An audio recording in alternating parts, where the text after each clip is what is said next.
Bien, en primer lugar quiero agradecer profundamente la presencia aquí del profesor Juan José López Ibor Aliño, quien dentro de sus grandes actividades, además de ser presidente de la Asociación Mundial de Psiquiatría y catedrático de Psiquiatría de la Complutense de Madrid, ha sido un hombre íntegro desde todo punto de vista y fiel a la ciencia que heredó de su padre y que ha transmitido a tantos alumnos en Madrid. Yo le conocí cuando él lo ha comentado hace poco, cuando él era un muchacho y yo era ayudante de su padre. Quiero agradecer también la presencia del profesor Carlos Bayús Pascual, que además de ser o haber sido presidente de la Asociación Europea de Psiquiatría, ha representado la ciencia de la psiquiatría catalana dignamente durante muchos años al frente de la Cátedra de Psiquiatría de la Facultad de Medicina y del Hospital Clínico en el Servicio de Psiquiatría. A él se le deben muchos momentos importantes de esta amistad que yo siento, este afecto que siento por Cataluña y siento por Barcelona. Creo que su presencia entre nosotros y la presencia del profesor López Ibor representa para mí como psiquiatra clásico que yo sigo siendo, pues que suelo decir que yo soy psiquiatra a pesar de los pesares, porque he tenido que abrir las puertas a un mundo que ustedes representan también dignamente en este momento. La presencia, repito, de estos dos maestros de la psiquiatría para mí es tremendamente importante, porque me permite traer al recuerdo algunos momentos que ellos compartieron conmigo, como la hipnosis de Madrid que Juan José viene de evocar y que él fue testigo en una de mis experiencias de la Cátedra de Madrid. Quiero agradecer también la presencia de la señora Magda Mata Font, que representa esta joven Andorra tan llena de valores y que representa también la psicología europea que se atrajo por estas técnicas en Toulouse, donde ella se formó, y que luego en Andorra ha seguido practicando y ahora como miembro del equipo de gobierno sigue dignamente difundiendo. Todo lo que se ha hecho aquí, que se ha dicho aquí, es maravilloso. Primero, lo que yo valoro es la presencia, el testimonio, como llama Natalia y Kuhn, lo que ustedes han venido a dar testimonio, a dar fe de lo que están haciendo.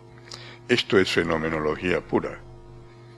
Aunque usted esté hablando, y sobre todo que está hablando de estadísticas, aunque en fenomenología no se acepta la estadística, entonces esa estadística tiene doble valor para la fenomenología. Uno, el valor que de por sí que puede tener, pero otro, sobre todo, el valor del terapeuta que la trae, porque él se ha convencido gracias a su análisis.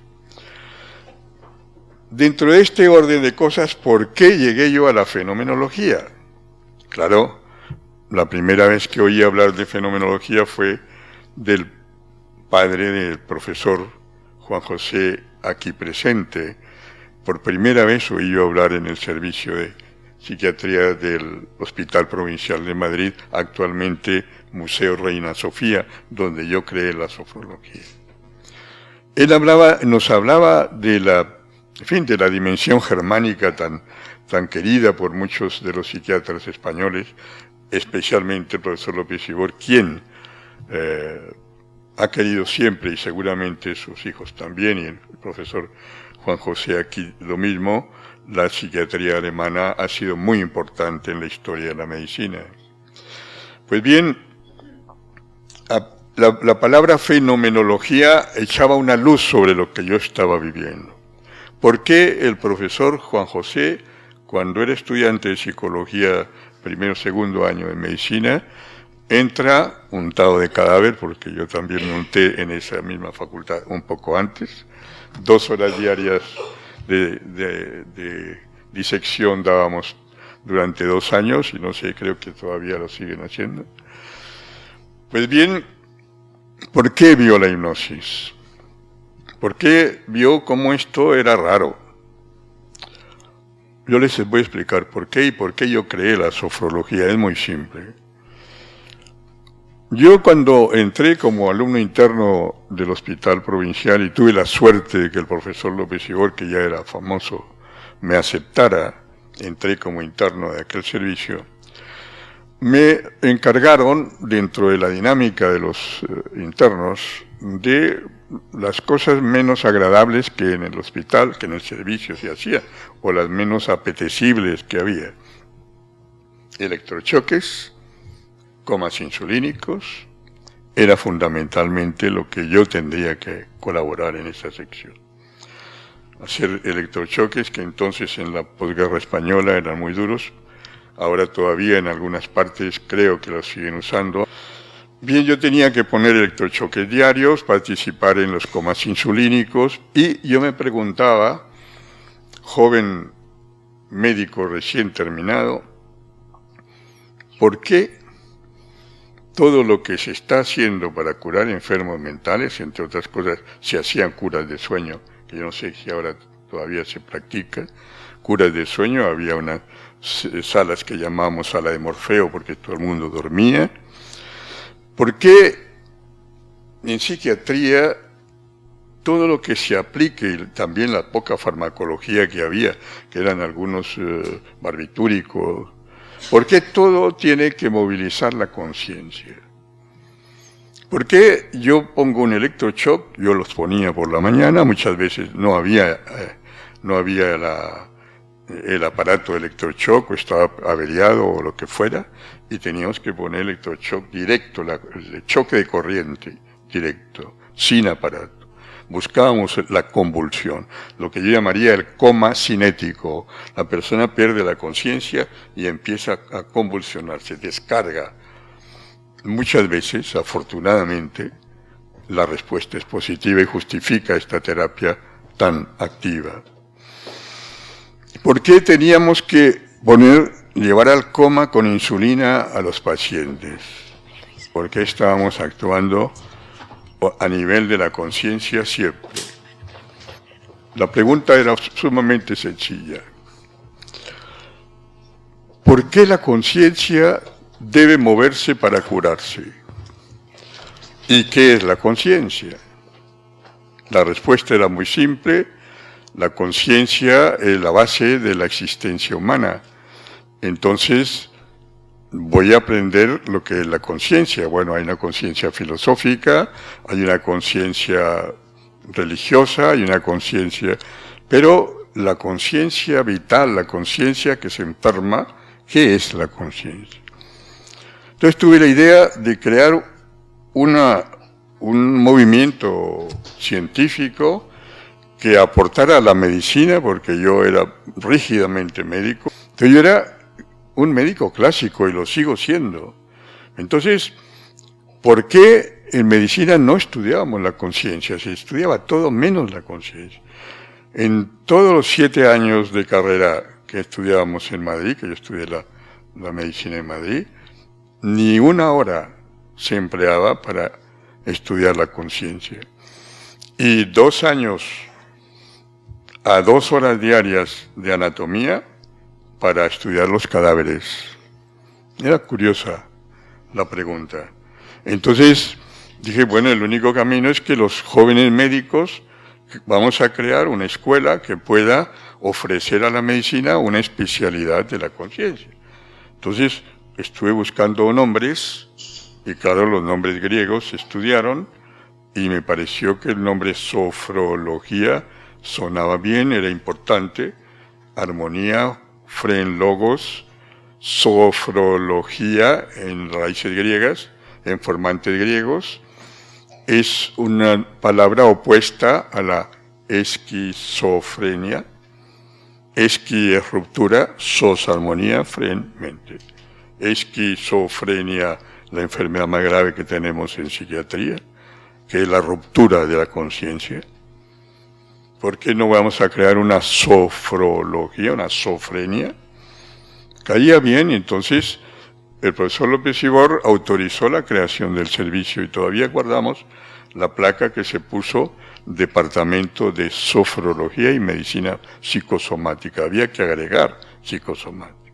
El profesor Pedro Pons tenía un servicio de medicina psicosomática que dirigía el profesor Bayús con el doctor Montserrat Esteve, que ya practicaban estas técnicas, y cuando me dijeron en el servicio de psiquiatría que había un grupo de médicos catalanes que ya hacían hipnosis durante la guerra y que eran amigos de este tipo de técnicas, entonces yo había fundado con el profesor Sarro, que me invitó muy elegantemente a colaborar con él en el servicio de neuropsiquiatría del Hospital Clínico. Se creó un departamento de sofrología y medicina psicosomática como el que yo había creado en Madrid. Esto se creó después de que yo regresé de Oriente. Entonces, en ese departamento yo venía a las sesiones clínicas que tenían los colegas del servicio del profesor Pedro Pons y compartíamos con ellos momentos importantes todas las semanas. Allí tuve el privilegio de conocer al muy joven, entonces y todavía, el profesor Bayús, que estaba en aquel servicio de Pedro Pons. Yo estaba con el servicio del profesor Sarro. Entonces, seguía la idea de la sofrología, ciencia médica de la conciencia. Necesariamente el profesor López Ibor, al ver nuestro interés, me dijo un día, ¿y por qué no va usted a Suiza y trabaja con Binswanger, que es el creador uno de los creadores de la psiquiatría fenomenológica y existencial, en que el concepto de conciencia lo verá todos los días en la clínica? Y me dijo él, yo soy muy amigo de él, le voy a escribir su interés, y si quiere yo le propongo para que él le acepte como médico psiquiatra estaller, para que esté una estancia con él. Yo me sorprendí porque yo creía que para nosotros el nombre de Binswanger era un nombre mágico, como en los grandes mitos de la psiquiatría de nuestro tiempo, y me sorprendí, le dije, pero Binswanger está vivo todavía. Me dijo, sí, hombre, es el momento, vaya con él. O sea que, gracias al profesor López Ibor, yo marché a la fenomenología. Allí en Suiza las cosas eran totalmente distintas en ese servicio, en este hospital, en esta clínica, donde se tenía una óptica distinta por el paciente a la que teníamos en una psiquiatría clásica en el resto de Europa. Entonces, estuve una estancia con ellos, tuve la suerte también de colaborar directamente con el maestro y recibir un poco la luz sobre la fenomenología, aprender el arte de entender la fenomenología, porque lo más difícil es entenderla. Y entonces con ella, en una nueva conversación con el maestro, porque me aceptó en una especie de el Dasein-Analyse clásico de la fenomenología, el análisis existencial que él había creado, yo estuve haciendo un stage didáctico con él. Entonces salió a relucir un poco, me decía, bueno, si usted quiere hacer una ciencia médica de la conciencia, que me decía, es su idea obsesiva, ¿verdad? Le dije, yo no sé si es obsesiva o no, pero es lo que a mí me gustaría hacer. La conciencia merece tener una plaza dentro de las facultades de medicina, no faltaría más, no somos veterinarios. Y me dijo, mire, no se puede hoy día solamente conociendo la conciencia enferma que trabajamos en el hospital, porque ya era muy rico ver a la conciencia distinta, ya no necesitábamos electrochoques ni comas insulínicos, era el contacto humano, era la presencia. Pero ya no le hace falta esto, usted necesita otra cosa distinta a ver la conciencia enferma. Usted no podrá describir todo lo que ve aquí como conciencia, ni todo lo que ha hecho como hipnosis, porque se me olvidaba decir por qué yo practiqué hipnosis en Madrid. Y claro, al crear esto en Madrid como un nuevo departamento para investigar la conciencia en medicina, teníamos que investigar, y yo propuse, todos los procedimientos que actúan sobre la conciencia, en ese momento en medicina, y un poco fuera de ella también, para poder saber lo que ellos han estudiado y luego seguir la famosa nueva ciencia. Entonces, obviamente, la hipnosis estaba en la mano, y había que estudiar la hipnosis. Para formarme, yo tuve que ir a las fuentes cuando he podido. Fui a ver al profesor Cuelier de la escuela de Nancy, que dirigía todavía una vieja escuela hipnótica médica en Francia, y estuve en Nancy y con él aprendí un poco las técnicas de hipnosis en medicina. Volví al servicio de Madrid y allí continuamos a practicar la hipnosis. Por eso yo suelo decir que esta sofrología, que como ustedes han visto, tiene un parkour, tiene una historia larga, yo ya sé de qué época me ha conocido tal persona. Si me pregunta algo, por ejemplo, en Madrid seguramente, y aquí al comienzo, tienen la idea de que la sofrología es hipnosis, con otro nombre.